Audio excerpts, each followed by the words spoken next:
Hello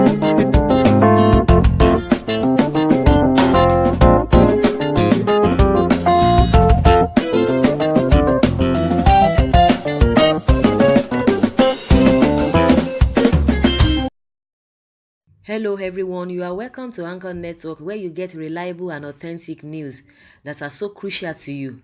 I say big thank you to everyone who has been part of this channel and who has taken time to subscribe. And if you are yet to subscribe, I say please click the red subscribe button and also the bell icon. The bell icon will allow you to get notified anytime we publish any news. And also, I would like you to look at the screen. There's a website address there that I would like you to visit and you'll be glad you did that. Thank you very much. Imo government uncovers warehouse Okorocha'S family allegedly kept looted properties. The Jasper Nnubuaku-led Imo State Committee on the Recovery of Movable Assets belonging to the state government have made a breakthrough on their job. Acting on a tip-off, the team discovered a massive warehouse Friday afternoon. The facility located along Aba Road is alleged to be belonging to Nkechi, wife of former governor Rochas Okorocha. Okorocha is now the senator representing Imo West Senatorial District.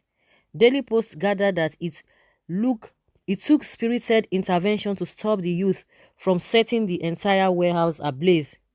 The discovery of the warehouse follows the sealing off of an estate also allegedly owned by Nkechi. The property is located in the Akachi area of Owerri, the state capital.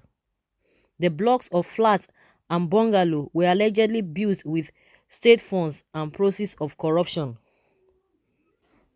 Daily Post records that EFCC had on Wednesday confirmed the seizure of assets and properties linked to Okorocha, his wife, daughter, as well as associates include son-in-law Uche Nwosu, who served as his chief of staff. A statement by his spokesman, Tony Orilade, said the marking of the properties, which is a fallout of a painstaking investigation, is as a result of the failure of the suspect to honor the commission's invitation for questioning on the property of their acquisition.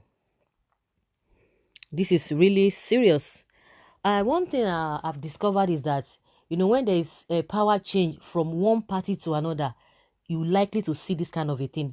But if it is, APC handing over to APC, you will never see all of these things. And that is the hypocrisy that we are talking about.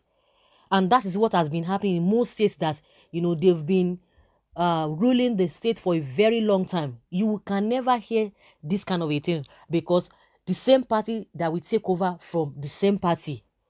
And the reason why you see that APC is getting breakthrough, or it seems as if they are fighting corruption, is because they took over from an opposition party, and for them to look good in the eyes of the public, they want to do everything just to distance themselves, that in case anything happens, so you not hold us responsible, that we are the ones who have looted the state funds.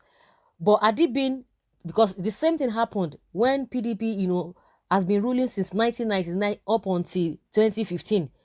It was just pockets of, corruption, allegations, something of the thing, something of nature that maybe when you see that is really massive, that they cannot really hide it. When people or external agents or external body are beginning to look into some of the things that are happening in government, that is why you see the ruling party at that particular time, you try to see them to shift ground, to try to to investigate. But ordinarily they wouldn't want to expose themselves because they know if so it's we that's how they see it. So the reason why you see that this kind of a thing is happening in Imo State is because PDP took power from APC. Had it been it has, the reverse was the case, APC to APC, you will never hear this thing because they will cover themselves up.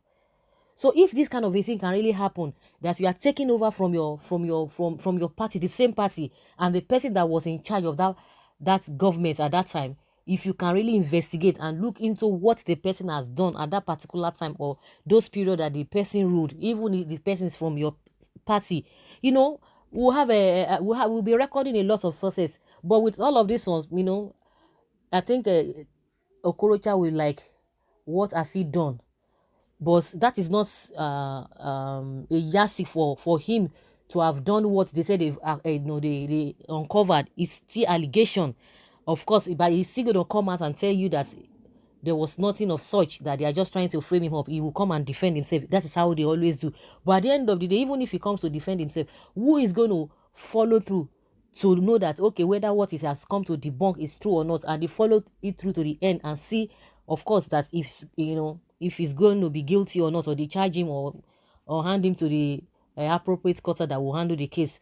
Just like the other day, we saw the governor Emeka Ihedioha. You went to President Muhammadu Buhari.